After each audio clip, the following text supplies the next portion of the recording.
quoi un émissaire en mer? Une thalasso, ça marche à l'eau de mer.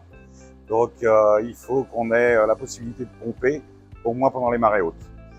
Donc, on a ce qu'on appelle une crépine, qui est située sur la plage de Tanchette, sur la gauche de la plage de Tanchette, pardon. Et de cet émissaire, ça nous rapporte l'eau gravitairement dans un puits qui est sur la plage de Tanchette devant l'école de voile. Et de là, on a des pompes dans le fond du puits qui nous ramènent l'eau sur la thalasso tous les jours, puisque l'eau est renouvelée tous les jours. Alors l'eau de mer, elle est là pour 24 heures. Elle est stockée dans des réserves. À savoir que sur le site, on a 700 mètres cubes d'eau de mer. À savoir qu'il y a 250 mètres cubes d'eau de mer neuve, ce qu'on appelle l'eau de mer froide, c'est l'eau qui vient d'arriver du pompage. On a 200 mètres cubes d'eau de mer chaude qui vont nous servir pour les soins, pour les baignoires, pour les douches à fusion.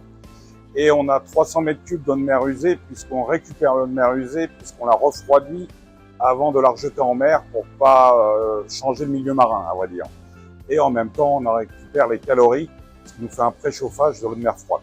Un curiste chez nous consomme à peu près 1 mètre cube 5 par soin d'eau de mer, bien sûr.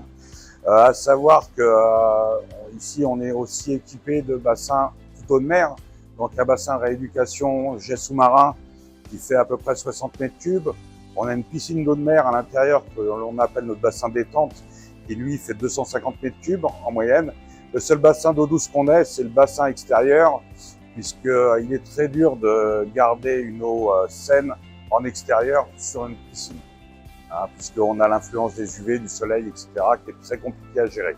Donc on avait pris la décision de la passer en eau douce, bien que ce n'est pas le but de la thalassothérapie.